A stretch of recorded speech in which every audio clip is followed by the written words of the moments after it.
आज उपमुख्यमंत्री एकनाथ शिंदे यांचा दिल्ली दौरा हा आयोजित आहे।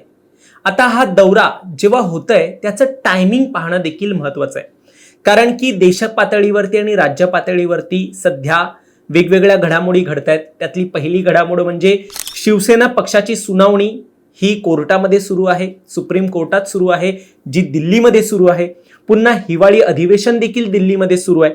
दिल्लीत शिंदेचे खासदार देखील गेलेले आहेत, ते अधिवेशनासाठी गेलेले आहेत। शिवाय तिकडे जाऊन ते भाजप वरिष्ठ नेत्यांशी देखील भेटीगाठी करतायत। यामध्ये पुन्हा एक महत्त्वाची घडामोड अशी की राज्यात जेनझींचं आंदोलन झालेलं आहे आणि त्याचे विविध पडसाद हे राज्यभर आणि देश पातळीवरती उमटू लागलेले आहेत, जे सत्तेच्या विरोधात आहेत। आणि याचाच कुठेतरी परिणाम होतोय का सरकारवरती, याची देखील एक धाकधूक ही सत्ताधाऱ्यांच्या मनामध्ये आहे। एकूण महत्त्वाचं म्हणजे पाहायचं झालं, या सगळ्या गोष्टी सोडल्या तर पुन्हा मंत्रिमंडळ विस्तार हा बाकी आहे, जो एकनाथ शिंदे यांच्या पक्षासाठी देखील महत्त्वाचा आहे आणि सरकारला काही महत्त्वाचे बिल्स देखील या संपूर्ण प्रकरणांमध्ये पास करून घेण्याची देखील एक घडामोड जी आहे ती एक वेगळ्या स्तरावरती सुरू असल्याचं आपल्याला पाहायला मिळतंय। म्हणजे जेव्हा एकनाथ शिंदे हे दिल्ली दौऱ्याला जात आहेत तेव्हा त्यांच्या पक्षाच्या बाबतीत आणि एकूण देशाच्या राजकारणाच्या बाबतीत जिकडे प्रत्येक घटक पक्ष हा एक महत्त्वाचं काम करतो, त्यावेळेला हा दौरा त्यांचा होतोय। एकूण या दौऱ्या अंतर्गत काय काय नियोजन आहे हे मी तुम्हाला सांगतोच, मात्र या सगळ्यामध्ये काय वेगळं राजकारण होऊ शकतंय हे देखील सांगण्याचा प्रयत्न करतो। तुम्हाला या सगळ्यावर काय वाटतं हे तुमचं मत आम्हाला कमेंटमध्ये तुम्ही सांगायचंय, त्यामुळे हा व्हिडिओ शेवटपर्यंत पहा। माझं नाव ओमकार साळवी आणि या विषयाला आपण सुरुवातीपासून सुरू करूया। तर आज सकाळीच एक माहिती समोर आली, ज्यामध्ये पंतप्रधान नरेंद्र मोदी यांनी शिवसेना खासदारांची, शिंदेच्या खासदारांची एक ब्रेकफास्ट बैठक जी आहे ती आयोजित केली होती। या ब्रेकफास्ट बैठकीमध्ये त्यांनी खासदारांबरोबर संवाद साधला आणि मोदी यांनी नेमका काय संवाद साधलेला आहे ते मी तुम्हाला सांगतो। मतदारसंघातील म्हणजे हे पंतप्रधान नरेंद्र मोदी यांनी खासदारांबरोबर संवाद साधतानाचं वक्तव्य केलेलं आहे। अशी माहिती समोर येते की मतदारसंघातील काम मार्गी लावण्यासाठी सत्तेचा उपयोग करा, अशी एक काय म्हणता येईल पंतप्रधान नरेंद्र मोदी यांनी एक सल्ला जो आहे तो खासदारांना दिलेला आहे। आणि मोदी यांनी स्पष्टपणे शिंदेच्या खासदारांना म्हटलं की कुठलीही विकास कामे असतील तरी थेट पंतप्रधान कार्यालयाशी तुम्ही संवाद साधा, हे देखील त्यांनी म्हटलेलं आहे। विशेष म्हणजे यावेळी पंतप्रधान नरेंद्र मोदी यांनी शिवसेना शिंदे गटाच्या प्रत्येक खासदाराची स्वतंत्र विचारपूसही केलेली आहे आणि धाराशिवचे खासदार ओमराजे निंबाळकर जे आहेत त्यांची देखील एक स्वतंत्र बैठक घेतली असं देखील एक म्हटलं जात आहे। आता थेट मोठे पाठबळ जे आहे नरेंद्र मोदी यांनी फुटीर खासदारांना दिलेलं आहे आणि सत्तेचा वापर काम करण्यासाठी तुम्ही करत राहा असं त्यांनी म्हटलेलं आहे। आणि या संपूर्ण बैठकीमध्ये श्रीकांत शिंदे देखील उपस्थित होते, अशी माहिती ही वेगवेगळ्या माध्यमांनी दिलेली आहे। एबीपी माझा असेल, TV9 असेल, या सर्वांनी ही माहिती दिलेली आहे। आता या सगळ्यामध्ये पाहायचं एक महत्त्वाची गोष्ट झाली तर अशीच एक बैठक जर तुम्ही ऑब्झर्व केलं असेल तर अमित शहा यांच्या बरोबर देखील झाली होती।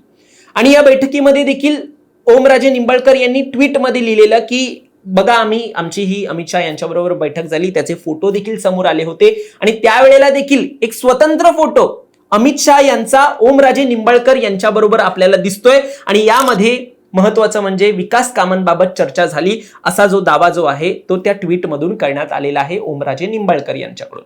अर्थातच काय काय चर्चा झाली ती विकास कामांची लिस्ट जी आहे ती त्यांनी त्यांच्या ट्विटमध्ये टाकलेली आहे, तर ती तुम्ही पाहू शकता। पण सेम पॅटर्न जो आज पंतप्रधान नरेंद्र मोदी यांच्याबरोबर जो झाल्याची माहिती समोर येते, तसाच पॅटर्न हा अमित शहा यांच्याबरोबर झालेला बैठकीचा पॅटर्न झालेला, हे आपण म्हणू शकतोय का, हा प्रश्न इकडे निर्माण होतो। आता मग काय फक्त विषय हा मग विकास कामांचाच आहे की अजून काही वेगळं राजकारण दडलेलं आहे, हे प्रश्न उपस्थित होण्याची कारणं ही यातूनच उभी राहतात। आता आपल्याला विसरून चालणार नाही, सध्या शिवसेना पक्षाची सुनावणी सुरू आहे। मध्ये तर याच फुटीर खासदारांपैकी काहींनी भाजप पक्षात जाण्याची मागणी केल्याची एक चर्चा होती।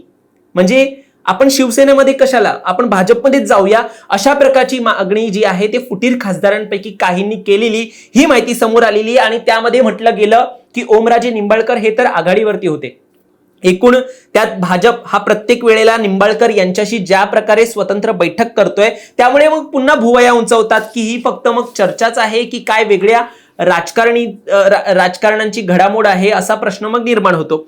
सध्या भाजप जर पाहायचं झालं तर बिल पास करून घेण्यासाठी खासदारांची जमवाजमव करताना आपल्याला पाहायला मिळतंय.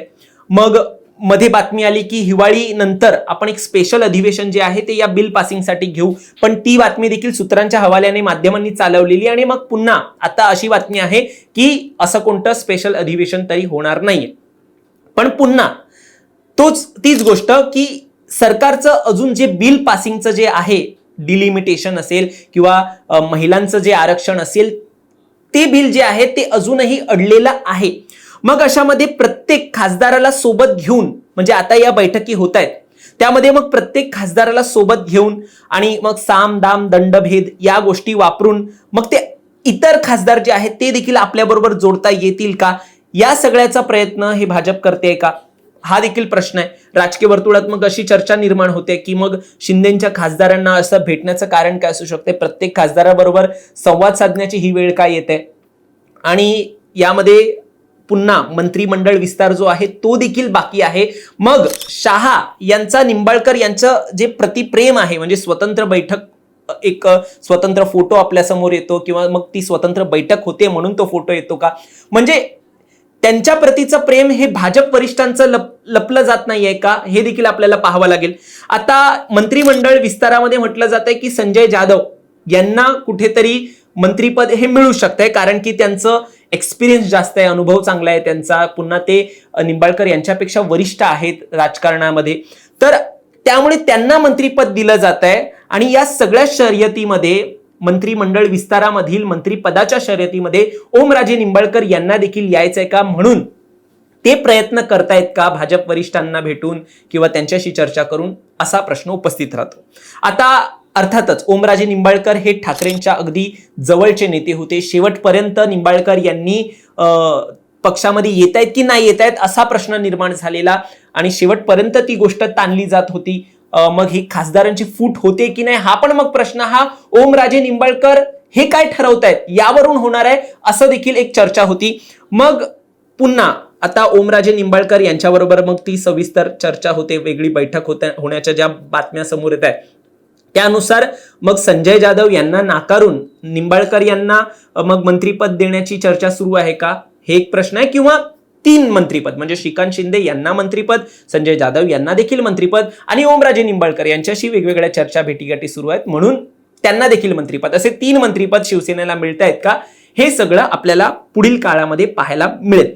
एकूण आता खासदार यांची जमवाजमव ज्याप्रमाणे भाजप करते, त्यांना बिल पास करून घ्यायचंय, त्याप्रमाणे मग भाजप एकूण अशी चर्चा करते का यांच्यासोबत की तुम्ही अजून तुमच्या कॉन्टॅक्ट मधले खासदार आहेत त्यांना देखील तुम्ही संपर्क करा, त्यांना विचारा की या संपूर्ण बिल पासिंगच्या प्रोसेसमध्ये ते आपल्या सोबत असतील का, त्यामुळे मग ह्या वेगवेगळ्या बैठकी ज्या आहेत ते खासदारांबरोबर होत आहेत का, हा देखील प्रश्न आहे. कारण भाजपचं राजकारण आपल्याला माहिती आहे, साम दाम दंडभेद सगळे प्रकार जे आहेत ते वापरून भाजप राजकारण करतं, असेच विश्लेषक म्हणतात. राजकीय चर्चा जी आहे ती अशाच स्वरूपात असते, म्हणून हे खासदार फुटतात, अशा प्रकारची चर्चा असते. त्यामुळे या सगळ्यामध्ये वेगळं राजकारण हे अशा प्रकारचं साधलं जात आहे का, हा महत्वाचा प्रश्न आहे.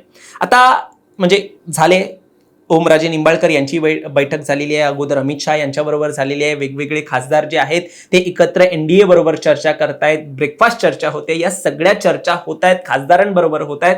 आणि यामागे फक्त मग विकास कामाचा विषय असेल का, हा देखील प्रश्न.